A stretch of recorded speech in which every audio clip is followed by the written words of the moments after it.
Hello. Quick video here for lesson 5.4. Thank you for watching. If you're watching before class, I really love and appreciate you. Thank you so much for getting prepared for class. Um, Properties of logarithms. We've been looking at logarithms for the past couple of lessons. We graphed them, we solved some equations and whatnot. Now we're going to be looking at the properties of logarithms. So um, there are some things called the product, quotient, power, and change of base properties. So these properties come in handy when we are expanding and condensing logarithms. So what is the act of expanding a logarithm? It's about taking a single logarithm and breaking it up into multiple, okay? And condensing logarithms is the act of taking multiple logarithms and condensing them into a single one. And it can be useful to go back and forth, right? It's not we. It just some things begin to reveal themselves when we split things up. Okay, so let's take a moment here and expand these logarithms. So we have log base 6 of 3x. Well, 3x is how we write 3 times x, right? So these two things right here are being multiplied together. 3x is a product. Well, if you come up here and look at the product property, the product property says that if you have two things inside of a logarithm, m times n, being multiplied together, you're able to split those two things up into two separate logarithms that are added together. So I could expand log base 6 of 3 times x into log base 6 of 3 plus log base 6 of x. The product, 3 times x, got split into a sum, log of 3 plus log of x. If you take a look at example B, we have a fraction, which is division. Well, division is just another word for division, a quotient. So we're looking at the quotient property. Kind of a nice little one could take a nice educated guess. If a product can be split up into addition, then a quotient can be split up into subtraction.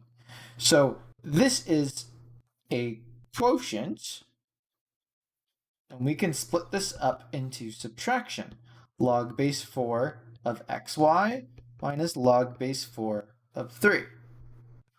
But do you see what I see right now? After taking a look at that fraction and splitting it up into subtraction, that xy, the numerator, had or has multiplication in it, x times y. So we can actually split this up even further. This right here is a product. So I can go one step further and split that up into addition, and of course, that's still being subtracted. True story. One more time here. We have, I guess 2 more times. Few more than 2 more, whatever. You'll get the point here. We're probably not going to do all of them, of course. So we have a quotient again. So how do we deal with a quotient? We can split it up using subtraction.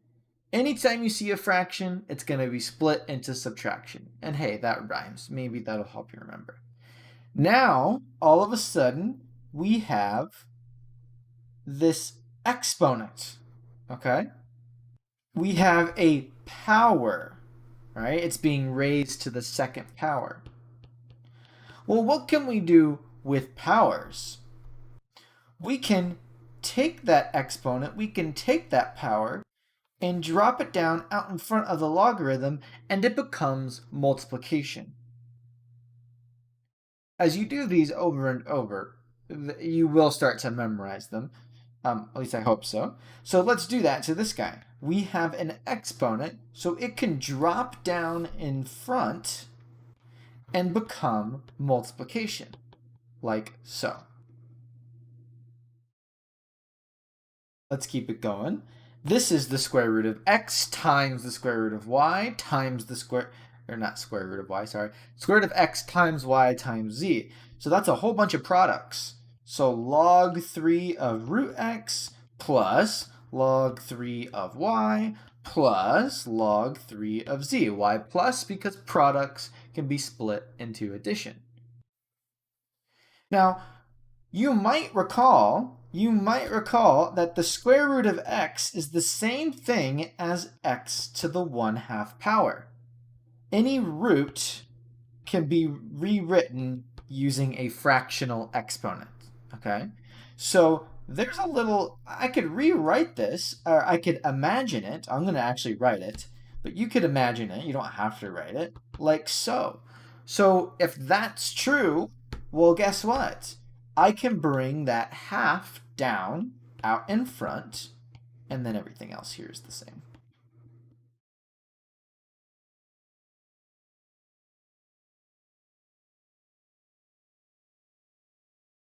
Do it again. Let's keep it going. We've got, look at this, we've got exponents, we've got a fraction, we've got multiplication, we got it all going on.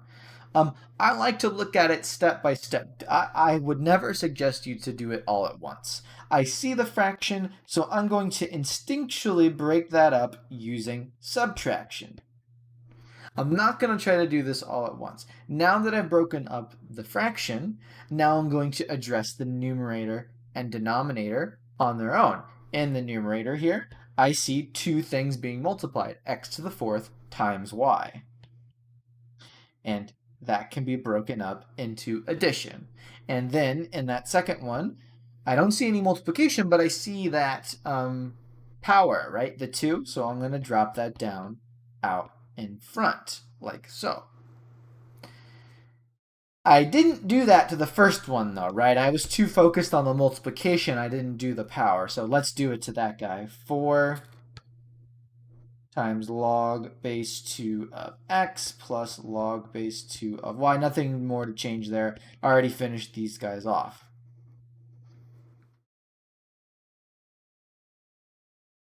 Products are split into addition. There's nothing more here that I can do to a lonesome 2, but again, you could rewrite that like so. All of these problems on the classwork are going to be multiple choice, so you just have to pick the best option. All the other ones will clearly be, if you know what to look for, will clearly be wrong. We're just breaking it up as much as possible. One more time here. Look at all of this. I keep saying one more time, and I don't realize how many freaking problems are on this guy, but at least they're quick.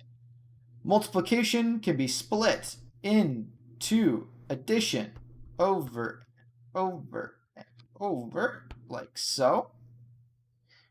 Everything else is already is already done, right? Like I can't do anything to a single number, right? When there's just a single object there, by object I mean like a single variable or a single number, you can't break it up any further. It's when there's these more details, right? That, oh, I can break it up even further. And again, that's the power property that 2 can be brought down out front. I'm just gonna make this the last one. This one's easy. I suppose it's not gonna take too long, I guess. But here's a quotient. A quotient or a fraction can be split into subtraction. And then in that numerator, the 3y, well, that's multiplication or a product. So that product can be split using addition. And then this is a root, which again, if you need a reminder, right, that's the same thing as x to the 1/4. So I can bring down that 1/4 like so. An exponent can be brought down out in front. You know, I actually like this. Whoa. I actually like this last one. So I'm going to look at it because There's something special that happens on this one that doesn't happen on any of the other ones, which is a shame. It's a shame we had to wait all the way till the end to see this happen, but that's only because it's slightly more rare. It's log base 2 of 8. Here's where being able to rewrite these things becomes useful. This is the same thing as, now I'm kind of going off the rails here a little bit. Let me all right, I'm done, right? I'm done expanding it. However, this can be simplified. What is log base 2 of 8? Remember, what does a log ask us, or what does a log solve for? A log, when I see log base 2 of 8, this is the question that's being posed. 2 raised to what power equals 8? Right? That's what this means. That's what this means. Let me say that again. 2 raised to what power equals 8? That's what a log solves for. 2 raised to what power equals 8? The answer is 3.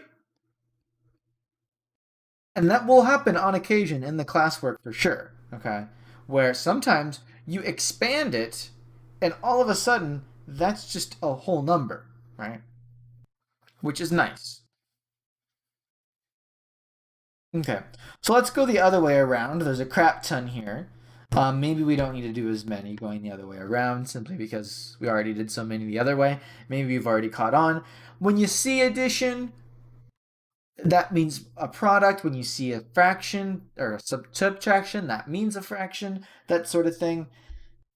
So I have that 2 out in front. When there's a number out in front, that is the exponent. So again, I want to kind of take these step by step. So I took care of the 2. Now I see addition. That's the same thing as multiplying them. So I can merge these back together like so. And the number always comes first, right? Don't write x squared 5. That's weird, right? The number always comes first. I'm doing it again. That number out in front, the 3 times natural log of x, well, that is an exponent that got brought down. I'm putting it back, right? To condense means to kind of put it back together. So natural log of x cubed plus natural log of y to the 5th. Well, addition means a product. So boom, there we go. Here we got a couple. Here we got one with subtraction. I still want to focus on the putting back together. Log base 16 of 12 to the 4th minus log base 16 of 2 to the 4th. Well, that's the same thing as log base 16 of 12 to the 4th divided by 2 to the 4th. Now, I don't, what is 12 to the 4th? That's massive. These might actually be, that could actually be simplified, right? 12 to, let me pull up a calculator. 12 to the 4th, 12 times 12 times 12 times 12 this is kind of a silly question. The numbers are so big, but it is what it is. Over 2 to the 4th, so 2 times 2 times 2 is 16. 2736 divided by 16 is, so this comes out to be log base 16 of 1296. So there's a moment where putting it together actually makes more sense, right?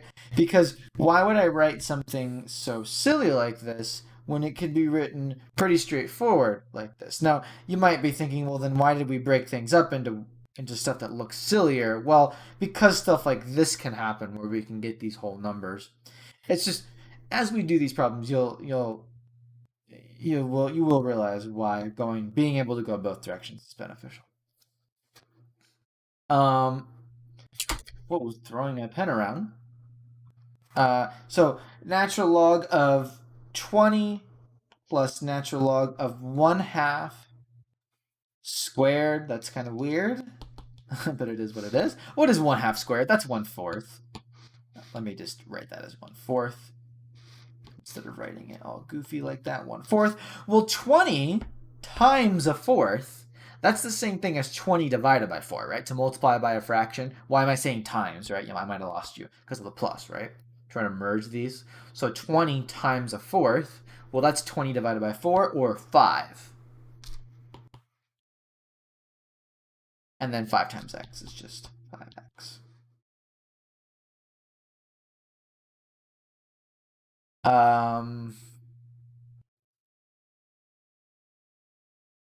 Video's really. Let me maybe for the sake of a shorter video, skip to these examples, and then I'll go back up if you want to see more and you're interested in watching this entire video. Um, Use the change of base property to evaluate the expression, round the result to 3 decimal places. So what is the change of base property? Well, that's all the way back up here. What does the change of base property say? I briefly used this, actually. We briefly used this in one of the lessons. I don't recall which one, but we briefly used it in one of the lessons. So what does it say? It says, okay, oh yeah, we used it when we were dealing with our calculators, right? Which was probably lesson 1, I want to say, of this unit. Anyway, it doesn't matter. So, um, like, what is log base 13 of 27? That's like weird, right? And especially like, ACT wise, and you're using a calculator and you don't have Desmos to just plug it in all magically, right? There is no log base 13 button, right? Um, there's just not. I have nothing else to say about that, right? So there's a log button though, right? There's a log button. So okay, but that's not log base 13. So what do? Well, this weird, in quotes, weird expression, log base 13 of 27, can be split into log of 27 divided by log of 13. So log of the big number divided by log of the base. And the answer to this and the answer to this is exactly the same. Some calculators have this, where you can change the base. Others don't, right? There's also other reasons why that I'm not going to go into why change the base formula is useful. But one of the big things is just use with a calculator. I would think is one of the main use cases. So yeah. So I mean, let's just do a few over here. Use the change the base property to evaluate the expression, round the result to 3 decimal places. So let me just rewrite them all, right? Let me just rewrite them all. So log of the big number divided by log of the base. Log of the big number divided by log of the base. It's that easy. Log of the big number divided by log of the base. There's probably a name for the big number, but I don't know. Like a proper name, right? Like this is called the base. There's probably a proper name for it, but I don't know it off the top of my head. So that's how you rewrite these. And then you can just plug this into a calculator, and I can plug it into. We all have log buttons, or you turn your iPhone or your Android sideways, and you pull up the scientific calculator, of course. Boom, like mine's pretty black and blue there. And then I just hit the log button, log of 10, close parentheses, divided by log of 3, close parenthesis, and I get 2.0959. I know that's probably going to be, oh, it's not flipped on your end. 2.0959. That 9 rounds that 5 up to a 6. So 2.0956 for me.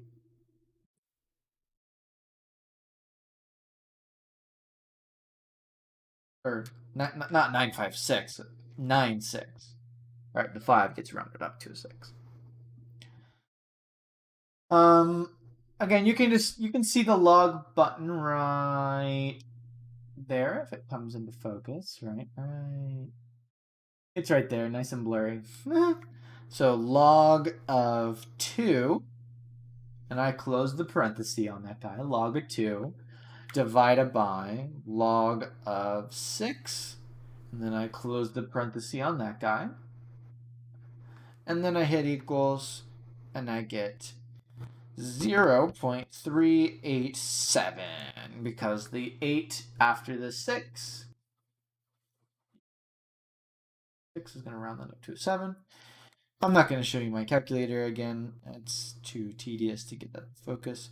Just punching it in as you see there on the screen. Log of 63 divided by a log of 8. 1.992. Very easy. Let me keep it going with these last four examples, and then we're done. This video is going to be just over 20 minutes. It's pretty good, pretty solid. Addition is combined via multiplication. So, well, here this one was kind of interesting. You don't want to do 2 times y first because this exponent is outside there, right? And then you don't want the exponent to go on the 2, right? If I can let me show you what I'm trying to say. If I went like this first and then tried to apply the exponent, right? That the exponent doesn't go on the 2, right? It only goes on the y. So we should probably do that first. You know what I mean? 1/2 is the square root of y. So I'm going to write it like that, right? A fractional exponent is the square root. And now when we multiply it together, you can see, not a 2, or not a 3, but a 2. You can see in that, okay, the square root only went on the y, and then we multiply. Same idea here. And we're throwing in these fractional exponents, right? The numerator becomes the exponent, and the denominator becomes the size of the root. You remember? I don't know if you remember that, right? You should at least remember that the denominator becomes the size of the root. We've seen that probably more often than anything of these things. And the 2 become exponent there on the inside. And then minus log base 4 of y cubed. And, well, now we have this subtraction, which means division, so, or fraction. So now we merge these two things together. We've got that in the numerator and then divided by that in the denominator. Last two. The exponent gets brought back in, and then this guy's just chilling, and then this one's easy. Addition there is the same thing as multiplication. 3x squared. And then last but not least here, log base 4 of 5 minus log base 4 of x plus log base 4 of y. Now, what is interesting with this one is the order of events that you might do it in. You always want to work your way left to right, okay? You always want to work your way left to right.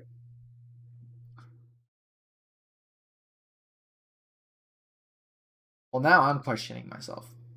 Let me show you let me show you what's going through my head. What if I wrote this as division first, and then multiplied this in? I would get this answer, right? 5 times y, and then divided by the x.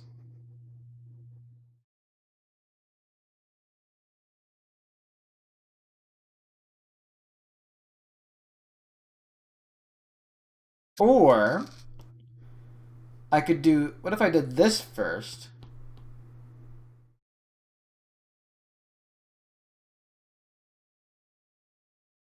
Yeah, no, this is, so this would be the wrong way. I know you're probably like, yo, Mr. Skis, don't you know how to do this problem? I'm just like contemplating, like, I know kids might look at this and go, oh, this is addition. So I'm going to multiply. And then they would look at this and go, oh, now that's division. So I'm going to divide. You see what I did there? All of a sudden, I got a different answer. Well, really, if we're reading this from left to right, you would do the division first, and then this next step would be to multiply, and it would go in the numerator. So this is our right answer. You don't want to skip the first step and do the multiplication, because if you think about it, this right here means divide, and this means multiply. We're not dividing both of these things, right? We're only dividing by the x. That's probably the best way to look at this, right? I want to divide x and multiply y. So I multiplied and I divided, right? I don't know if that became a circle, but anyway. I didn't divide by x and y. I only divided by x and then multiplied by y at the top. So yeah. All right. So like I said, 25 minutes. Boom, right there, 25-minute mark right there. The video just clipped it. So thank you so much for watching. I love log properties. Exponent and log properties are some of my favorite things. I know that might sound weird, but there's just something satisfying about it. I don't know. I just like it. So, yeah, thanks for watching. Happy almost beginning of December. Wow, last month of the semester. I mean, we're almost there. It's crazy. All right. Bye bye.